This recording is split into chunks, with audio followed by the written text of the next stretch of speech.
Hi, everyone. Good morning. L'chaim. How you doing? Oops.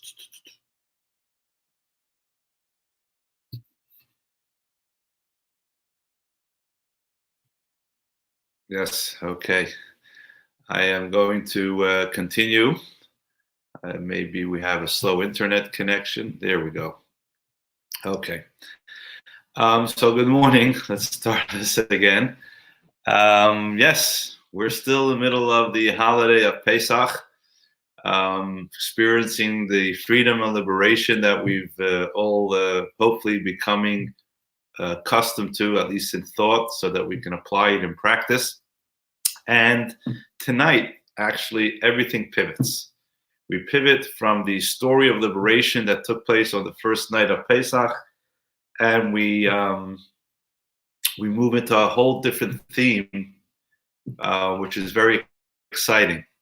So this evening, if you log on to our pre-holiday webcast at this website, we will show it to you now at jewishcenter.info sermon/sermon. We have a very wonderful program, including Yisker. Yisker is something that is a ceremony, a very important service that we do in the last days of Passover.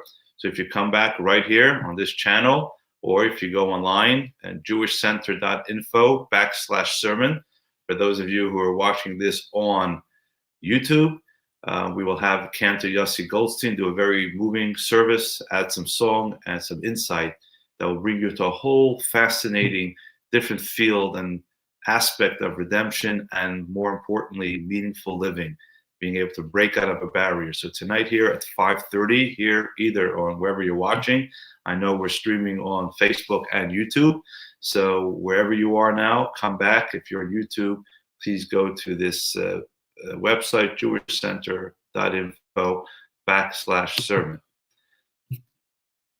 So that's tonight, but we're still in the middle of Passover. We're leaving Egypt. And you may ask, what's this constant discussion of leaving Egypt? Didn't we do that about 4 nights ago when we sat at the Seder, and now it's time to move on?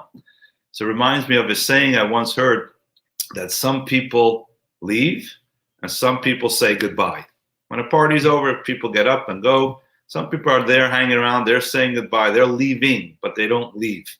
And I feel the same way with leaving Egypt. Although we left Egypt already on the 3-4 days ago, but our teachings tell us that we're leaving is a process. Because although we may have left the departure point, we are still moving forward and constantly in the process of going out of Egypt. Where we're heading to, and where do we start seeing, are you there yet, the destination? That we'll discuss this evening. But for now, let's talk about just one last idea about leaving Egypt, which I think will be very meaningful. You know, we're all stuck in our homes or in our home atmosphere or wherever your base is. And I'm also that way. And, it could get a little bit monotonous about, the same walls, the same windows, the same scenery. But there's a certain beauty to that. There's a certain beauty about consistency. You don't have to leave a physical environment to leave, because sometimes it's the physical environment that we think is the barrier to ourselves. But the truth of the matter is, once we realize that that's not the barrier is here inside of us. And we have to leave ourselves. And when you leave yourself, then you could be in the same home for, 4.5 weeks, and still be in a growth process, which is something very important for us to remember now. So what's this obsession with leaving Egypt? And let me tell you something. It's not just the obsession that we as Jews are experiencing these 4 days. Have you ever heard of the 10 Commandments?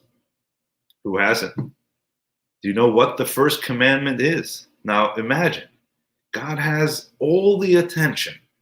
It's like a president giving the State of the Union address during coronavirus. Forget the politics of the issue, just the magnitude, the microphone. God is there on Mount Sinai. He has the chance now to say something that will impact the people forever. Just understand the optics of that. I understand sometimes it can be challenging. Did it happen? Didn't happen? Do we believe it happened? Don't believe it happened? Those are all really legitimate questions that hopefully we can discuss in time. But now let's just take the story of the Torah as is. And God is there on Mount Sinai. He has the opportunity to speak to humanity, to creation. This never happened and never will happen. What do you think the first thing he tells people? You would think is you introduce, like every introduction. This is God, the creator of the universe. This is I'm God who made you. Not in a nasty way, just to introduce, hello, I'm God, your creator, you remember me? That's not what God says. God doesn't open the 10 Commandments with, I am the Lord who created you. He says, I am the Lord your God who took you out of Egypt. So God's also obsessed with this Exodus business. It's not leaving Egypt. It's just one aspect of what God did for all of humanity and even the Jewish people.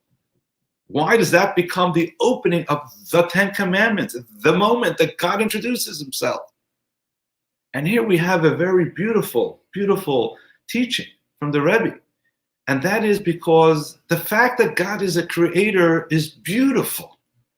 But being the creator of something in the past doesn't really make you relevant. What God was trying to tell us, the first most important thing is that don't just look at me as the creator who created you thousands of years ago or whenever you believe creation took place. I'm God who took you out of Egypt just a few weeks ago. What I want to introduce myself is a caring God, a loving God, a God who's not just the one who made you, but who's with you, who takes you out of your struggles, who takes you out of your challenges, who takes you out of those situations. And that becomes the first opening, most important statement. It's most challenging. Do we believe in a God that really cares and is with us all the time? It's a challenging statement, and that's okay. We should be challenged. And like I said many times in our broadcast, sometimes we accept it more, sometimes it's harder to accept, but this is the context of our conversation. It's not a God who's of the past who made you. It's a God who's with you. And that's why this aspect of leaving Egypt is so important. It's so important because sometimes we get so stuck in our own realities. And boy, do we all know what that means these days. But when we know we are connected and God is with us, that's where we draw the source to be able to break out and to leave that constriction. And that's why that becomes the first of the 10 Commandments. It's a God who cares for you. I'm not your parent who brought you into this world. That's not enough. I'm your parent who constantly cares and guides you. I'm not just the boss who hired you and promised you a great contract and gives you a job. I'm there to help you grow in your job. I'm there to help guide you. I want you to grow as a person. We all know the difference between a caring parent and an absent parent. We all know the difference between a caring boss or an absent boss. And Pesach, we learn to know the difference between a caring creator as opposed to an absent creator. But if God is so caring, if God is this loving creator who takes us out of Egypt, why did he put us into Egypt to begin with? If he cares about us so much, why does he put us into these situations and then is there to help lift us up? So I'm going to conclude this thought, this morning session, with this beautiful story that I read just the other day of the Rebbe. The Rebbe was a caring rabbi, a caring leader, an inspiring person. This story takes us back a number of years, at which any story these days, unfortunately, takes us back with the Rebbe. A story of a fellow named Gimpel Ormer. Reb Gimpel was a individual, lived in Florida, and he invested a lot in a senior care facility. Now, it's a big business. Then it was just on the threshold of becoming a booming business about 40, 50 years ago. And he invested all his funds and his resources, and he put himself totally into this business. He used to come and visit and spend the holiday of Simchat Torah with the Rebbe. Now, Simchat Torah with the Rebbe was very special. And after the Shabbat, after Simchat Torah, there was called the Shabbat Bereshit. It's the first Shabbat after all the holidays. And then there's a custom that you auction off, you do a fundraiser, synagogue, for all the material needs of the synagogue for the coming year. People sponsor the lightings, people sponsor the heat, people sponsor the custodians, people sponsor the wine for Kiddush, just all these different things. And Gimel is there in the crowd. He's not really understanding what exactly, but he sees there's auction going on. So he raises his hand for $1,000. He's contributing $1,000. The Rebbe sees that, and he looks at him straight in the eyes and says, "From you, I want $5,000. I'm not sure if that's the way the Rebbe said it, but the point was the Rebbe asked him, said, "Why don't you up it to $5,000? Now, for Gimel to give $5,000 at that time when he was totally invested was as hard as for me to give $1 billion, $1 million, $10,000 when you don't have it. So he was challenged, but he knew that the Rebbe was there for his concern, and if the Rebbe asked that, he'll probably make it. And he said, I'm in for 5,000. And he figured that business is going to boom and he's going to do well and he'll get the money. Well, nothing happened. 1 month, 2 months, 3 months, 8 months, 9 months, 10 months, that he's just sinking more money in, taking nothing out. This is the beginning of his business. And comes Rosh Hashanah, and he's going to go back to the Rebbe again for holidays, and he doesn't have it. The day before Rosh Hashanah, he gets a knock on his door in his office. He said, Mr. Orman, we are your neighbors, and we have this big warehouse, and we need to expand, and we need your property. Gimel said, listen, I'm not selling my property. I put too much into this. This is my heart. This is my passion. I want this place to succeed. It's just getting off the ground. To give it up, they offered him an astronomical amount of money that he just couldn't refuse. It was this huge deal of millions of dollars. They needed that property. He wasn't going to refuse that. All the thing he worked for, he could make it in a day. And for they signed an agreement there just before they started the process, before the new year. And just off the bat, they gave the business $100,000, and his cut off that was $15,000. $15,000. Now I have the money. Not only did I make the $5,000 that I committed, I now have $15,000. That's great. Beautiful. So the Rebbe knew what he was doing. And he sends the check into the Rebbe. Then he comes again for Simchat Torah. There's a different kind of auction there. And again, now he's proudly raising his hand. And he says, I'm going to give as much as the Rebbe wants for whatever he was bidding for. And he got it. After the holiday, he was meeting the Rebbe. And he asked the Rebbe, so how much do you want? How much should I pay for this? The Rebbe says, I want from you $126. Gimel was shocked.